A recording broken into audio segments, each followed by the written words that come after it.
Yang terhormat Direktur Poltekkes Kemenkes Semarang, Prodi D3 Keperawatan Tegal, dosen pengampu mata kuliah Bahasa Indonesia, dan hadirin yang sudah hadir pada hari ini. Assalamualaikum warahmatullahi wabarakatuh.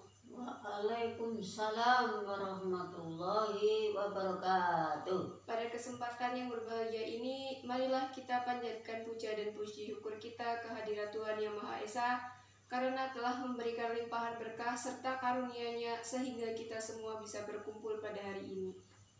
Hadirin yang saya hormati, perkenankanlah saya menyampaikan pidato yang saya beri judul Peran Imunisasi untuk Menunjang Tumbuh Kembang Balita Anak Indonesia Berkualitas. Judul ini dipilih untuk mengingatkan kembali salah satu pilar kekhasan dan keunikan seorang anak, yaitu tumbuh kembang. Tumbuh kembang adalah dasar dari ilmu kesehatan anak, sebab ilmu ini mempelajari perubahan-perubahan yang terjadi dalam proses kehidupan sejak konsep sel telur dengan sperma, kehidupan janin dalam rahim, masa bayi, anak kecil, masa sekolah, remaja, hingga menjadi masa dewasa.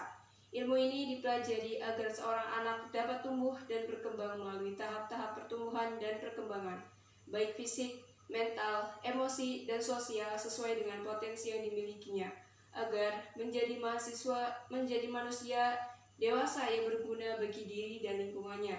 Secara khusus, dengan memahami proses tumbuh kembang, maka kelainan yang terjadi pada proses ini dapat dideteksi secara dini dan ditangani permasalahannya.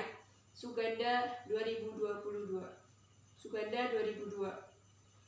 Salah satu yang menunjang aspek tumbuh kembang adalah imunisasi. Program yang disosialisasikan dan dilaksanakan secara luas oleh pemerintah, dalam hal ini melalui puskesmas dan posyandu, telah membantu menurunkan angka morbiditas dan mortalitas anak secara signifikan. Dengan menurunnya angka kesakitan dan angka kematian anak, berarti memberi kesempatan kepada anak dan menunjang tumbuh kembang anak, sehingga mereka bisa mencapai potensi genetiknya. Pada kesempatan ini akan saya sampaikan pandangan-pandangan saya tentang imunisasi tumbuh kembang. Hadirin yang saya muliakan, tumbuh kembang memang menjadi dasar ilmu kesehatan anak. Namun, tumbuh kembang sering dianggap sesuatu yang mudah dan terlalu sederhana. Padahal, pengalaman membuktikan bahwa penata laksanaan anak dengan gangguan tumbuh kembang cukuplah sulit. Gizi buruk, anak dengan retardasi mental, tumbuh kembang bayi prematur, kekerasan pada anak, kenakalan remaja, dan segudang permasalahan tumbuh kembang anak rupanya memerlukan penanganan yang cukup rumit dan juga kompleks. Dan tumbuh kembang yang dalam kehidupan sehari-hari telah mempunyai satu makna sendiri, sebenarnya mencakup dua pengertian yang berbeda, tetapi tetap saling berkaitan dan sulit dipisahkan, yaitu pertumbuhan dan perkembangan. Yang dimaksud dengan pertumbuhan atau growth adalah semua perubahan dalam jumlah, besar, ukuran atau dimensi pada tingkat sel, organ maupun individu, dan ini bisa diukur dengan ukuran berat, panjang, dan umur tulang. Jadi, lebih mengarah pada kuantitas dan mempunyai dampak terhadap aspek fisik. Perkembangan atau development merupakan perubahan dalam hal fungsi dan proses pematangan sel maupun organ dan individu, termasuk perkembangan emosi, intelektual, dan tingkah laku. Dalam hal ini lebih mengarah pada kualitas, walaupun mempunyai dua pengertian yang berbeda, tetapi kedua peristiwa itu terjadi secara sinkron dan saling berkaitan. Tujuan ilmu tumbuh kembang adalah mempelajari berbagai hal yang berhubungan dengan segala upaya untuk menjaga dan mengoptimalkan tumbuh kembang anak baik fisik, mental, dan sosial. Juga menegakkan diagnosis dini setiap kelainan tumbuh kembang dan kemungkinan penanganan yang efektif, serta mencari penyebab dan mencegah kelainan tersebut. Suciningsih 1995. Ilmu tumbuh kembang mempelajari tumbuh kembang sejak masa konsepsi, yaitu bertemunya sel sperma dengan sel ovum, pada masa janin, neonatus, masa prasekolah, sekolah sampai remaja, yang ditandai dengan berhentinya pertumbuhan, yaitu menutupnya epifisi, pertumbuhan tulang panjang pada anak perempuan terjadi pada kurang lebih umur 18 tahun dan pada anak laki-laki pada kurang lebih umur 20 tahun. Para hadirin yang saya hormati, perkembangan ilmu dan teknologi juga mengantarkan kita pada tantangan untuk bisa memprediksi kebutuhan-kebutuhan yang harus dipenuhi untuk kehidupan seorang anak di masa yang akan datang. Mursintowati 2004. Ada dua faktor yang mempengaruhi tumbuh kembang anak, yaitu faktor genetik dan faktor lingkungan atau milieu. Faktor lingkungan yang baik harus dapat menyediakan segala kebutuhan dasar anak untuk dapat tumbuh kembang optimal, yang kita kenal dengan asuh, asah, dan asih. Asuh berupa kebutuhan fisik atau biomedis, asah bermakna kebutuhan latihan atau rangsangan, bermain, atau stimulasi. Asih berarti kebutuhan akan kasih sayang atau emosi. Titi Sulario 1994. Kebutuhan fisik biomedis atau asuh mencakup kebutuhan nutrisi yang seimbang dan tepat, perawatan kesehatan dasar, pakaian, perumahan, higiene diri dan lingkungan, serta kesegaran jasmani. Nutrisi memegang peranan paling penting dalam memenuhi kebutuhan asuh ini. Kasus-kasus gizi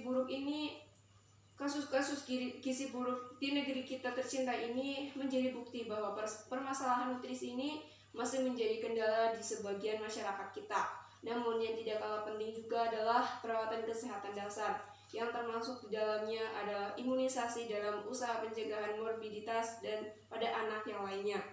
Dengan telah dilaksanakannya Expanded Program on Immunization atau EPI pada tahun 1973 dan Program Pengembangan Imunisasi atau PPI pada tahun 1974 yang meliputi pemberian imunisasi terhadap 7 penyakit, yaitu BCG, DPT, polio, campak, dan hepatitis B, akan lebih menunjang tumbuh kembang anak Indonesia menjadi anak Indonesia yang sehat fisik, jasmani, mental, beriman, bertakwa, mandiri, sehingga nantinya akan menghasilkan manusia yang tangguh sebagai penerus generasi bangsa. Imunisasi. Sejarah imunisasi telah dimulai sejak abad 15 di Cina dengan menginokulasikan serbuk cacar pada orang sehat. Selanjutnya, pengetahuan ini dibawa ke negara barat pada tahun 1798 oleh Edward Jenner yang memperkenalkan vaksin yang pertama untuk penyakit cacar. Hal ini menjadi awal salah satu pertemuan besar di dunia kedokteran, meskipun sebenarnya praktek ini sudah dilakukan di India, Persia, dan juga Cina. Semenjak itu, imunisasi mengalami kemajuan yang besar. Bahkan akhir-akhir ini juga diperkenalkan vaksin-vaksin yang relatif baru, seperti vaksin untuk rotavirus, vaksin untuk pneumococcus, dan yang terakhir yang baru kita kenal beberapa bulan yang lalu yaitu vaksin human papillomavirus atau HPV. Hadirin yang saya hormati, sebagai penutup dari uraian tentang peran imunisasi untuk menunjang tumbuh kembang anak di Indonesia berkualitas, maka dapat disimpulkan bahwa imunisasi mempunyai peran yang sangat penting dalam menunjang tumbuh kembang. Dalam hal ini menurunkan angka kematian dan angka kesakitan.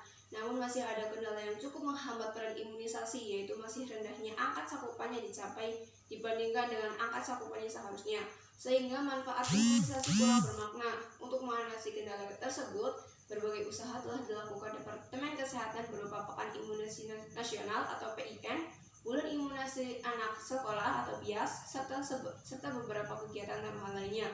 Selain itu juga dengan meningkatkan pengetahuan dan keterampilan petugas kesehatan dengan mengadakan pertemuan ilmiah, seminar, dan simposium, di antaranya kegiatan yang dilakukan oleh Ikatan Dokter Anak Indonesia atau IDAI berupa pelatihan vaksinologi di berbagai kota Indonesia.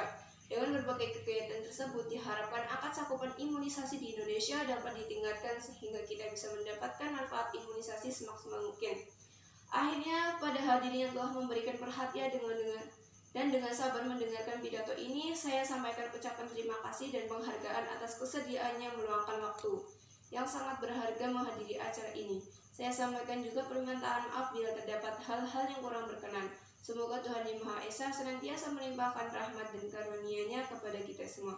Amin ya rabbal alamin. Wassalamualaikum warahmatullahi wabarakatuh. Waalaikumsalam warahmatullahi wabarakatuh.